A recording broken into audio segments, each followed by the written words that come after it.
Saudi Arabia की economy को इस वक्त मुश्किलात का सामना है। हालांकि उन्होंने ट्रिलियंस ऑफ डॉलर ऑयल के पैसे गोल्फ और गेमिंग जैसे प्रोजेक्ट्स पर खर्च किए हैं, लेकिन उनकी इकोनॉमी अब भी ज्यादातर ऑयल पर ही डिपेंडेंट है। पिछले साल इकोनॉमी पहली मर्तबा पेंडेमिक के बाद रिसेशन में चली गई थी, यानी कि ग्रोथ रुक गई थी। कुछ हफ्ते पहले सऊदीज ने अपने 2024 का ग्रोथ एस्टीमेट छुपके से 4.4% से घटाकर सिर्फ 0.8% कर दिया। ब्लूमबर्ग के मुताबिक अब सऊदी अरेबिया को अपने खर्चे पूरे करने के लिए ऑयल का ग्लोबल प्राइस $112 पर बैरल चाहिए, जो कि अब तक का सबसे ज्यादा है, और करंट प्राइस जो कि $75 के करीब है, जो इससे काफी ऊपर है। इस वीडियो में हम सऊदी इकोनॉमी को दोबारा देखेंगे और ये जानेंगे कि मोहम्मद बिन सलमान का विजन 2030 प्रोग्राम वाकई काम कर रहा है या नहीं। जैसे कि हमने पिछली वीडियो में बताया कि सऊदी अपने विजन 2030 को लेकर काफी सीरियस है और यहाँ तक के 3 बोइंग 777 को 850 किलोमीटर ट्रैवल करवा कर वर्ल्ड रिकॉर्ड भी अपने नाम कर लिया है। उस वीडियो का लिंक डिस्क्रिप्शन में मौजूद है, अगर आप वो वीडियो देखना चाहें तो वहां से देख सकते हैं।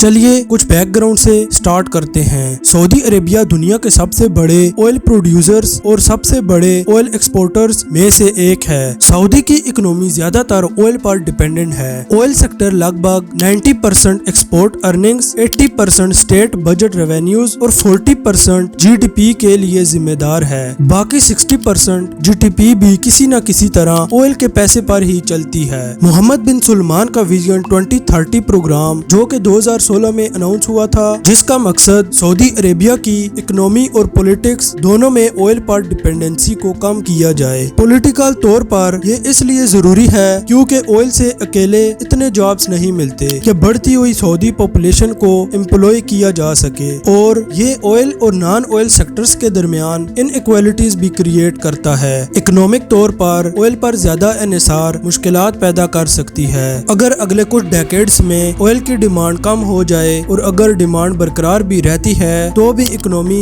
ऑयल प्राइस के ऊपर नीचे होने वाले साइकिल्स पर डिपेंड रहेगी। सऊदी इकोनॉमी को ऑयल से दूर ले जाना हमेशा मुश्किल काम था। इकोनॉमी को डाइवर्सिफाई करने का मतलब है कि एक्सपोर्ट लेड इंडस्ट्रीज को इतना स्ट्रॉन्ग बनाया जाए कि वो इंटरनेशनल लेवल पर कम्पिटिटिव बन सके और ऑयल के बिना भी चल सके। अपनी डोमेस्टिक इकोनॉमी को मजीद डेवलप करने का मतलब है कि लोगों को ज्यादा इकोनॉमिक तौर पर एक्टिव बनाया जाए, जिससे डोमेस्टिक डिमांड बढ़े और इंपोर्ट पर रिलायंस कम हो। ये अचीव करने के लिए एजुकेशन में इन्वेस्ट करना, इंफ्रास्ट्रक्चर बनाना और छोटे बिजनेसेस के लिए सस्ते लोन्स प्रोवाइड करना जरूरी होता है। ये दोनों काम सऊदी अरेबिया के कॉन्टेक्स्ट में मुश्किल हैं। एक्सपोर्ट लेड इंडस्ट्रीज में सऊदी अरेबिया के पास ट्रेडिशनल सेक्टर्स जैसे एग्रीकल्चर या मैन्युफैक्चरिंग नहीं है। इस वजह से उनका फोकस टूरिज्म जैसे सेक्टर्स पर है, जो बढ़ाना मुश्किल साबित हुआ है। डोमेस्टिक इकोनॉमी के मामले में भी सऊदी अरेबिया के पास असली डोमेस्टिक इकोनॉमी नहीं है। ज्यादातर domestic economic activity oil revenues पर ही चल रही है। सऊदी अरेबिया में जो लोग जॉब्स करते हैं उनमें से लगभग 3 में से 2 लोगों को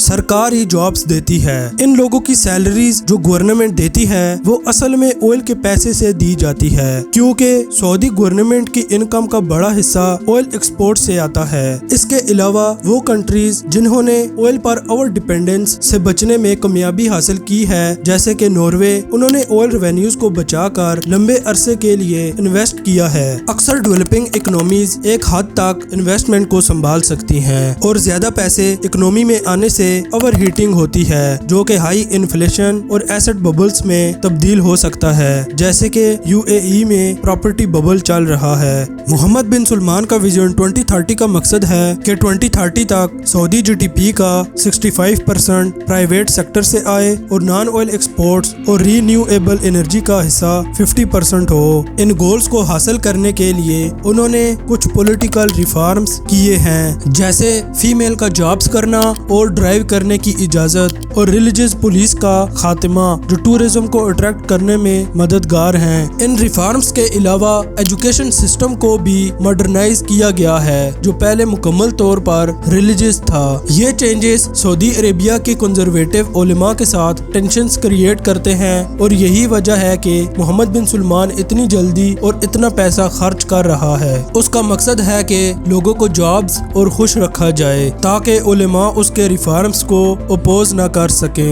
जैसे कि पहले किया था। 1979 इसका एक बेहतरीन एग्जाम्पल है, जब कंजर्वेटिव उलेमा ने ग्रैंड मास्क को काबू में ले लिया था, जिसके बाद सऊदी अरेबिया की मॉडर्नाइजेशन रुक गई थी। विजन 2030 के गोल्स अचीव करने के लिए सऊदी गवर्नमेंट ने बहुत पैसा खर्च किया है। पिछले साल सऊदी अरेबिया के सोवरेन वेल्थ फंड जो PIF कहलाता है, उसने तकरीबन $30 बिलियन खर्च किए। इस वक्त सऊदी अरेबिया का सोवरेन वेल्थ फंड PIF दुनिया का सबसे ज्यादा पैसा खर्च करने वाला वेल्थ फंड बन गया है और ये स्पेंडिंग 2025 तक $70 बिलियन तक बढ़ जाएगी। PIF ने ऑलमोस्ट हर सेक्टर में इन्वेस्ट किए हैं, जैसे कि गुल्फ और गेमिंग, और 93 नए डोमेस्टिक कंपनीज भी सेटअप की हैं इकोनॉमी को डाइवर्सिफाई करने के लिए, जिनमें सोलर पैनल और सऊदी कॉफी कंपनी भी शामिल हैं। लेकिन साथ ही गवर्नमेंट का स्पेंडिंग भी काफी बढ़ गया है, जो कि 2016 के मुकाबले में लगभग 50% ज्यादा है। जैसे कि हमने शुरू में डिस्कस किया था, इतना बड़ा स्पेंडिंग इंक्रीज का मतलब है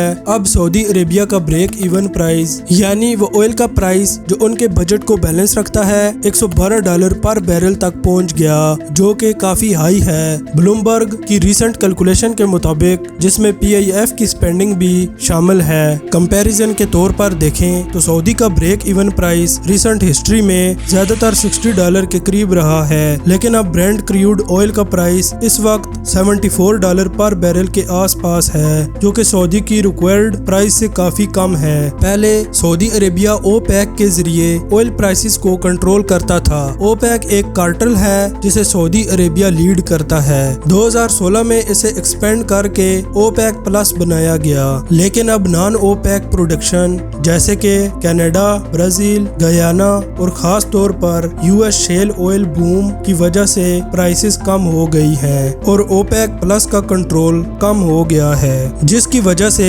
PIF का कैश रिजर्व $50 बिलियन से गिरकर सिर्फ $15 बिलियन रह गया है। इतना पैसा खर्च करने के बावजूद अभी तक सऊदी अरेबिया को ज्यादा फर्क नहीं पड़ा। नॉन ऑयल GDP में इजाफा हुआ है, लेकिन ये सिर्फ इसलिए क्योंकि GDP में कोई भी इन्वेस्टमेंट शामिल हो जाती है, चाहे वो प्रोडक्टिव हो या ना हो। इसका सबूत ये है कि रिसेंट में कुछ हेडलाइंस बनाने वाले प्रोजेक्ट्स जैसे कि NEOM city, Saudi Gulf venture और सऊदी फुटबॉल लीग में इन्वेस्टमेंट्स को काफी कम कर दिया गया है। आखिर में हालांकि सऊदी अरेबिया का कैश खत्म होने का कोई खतरा नहीं है, लेकिन अगर विजन 2030 फेल हो गया तो किंगडम एक मुश्किल सिचुएशन में आ जाएगा। आज की वीडियो को यहीं एंड करते हैं, मिलते हैं अपनी अगली शानदार वीडियो में। अल्लाह हाफिज।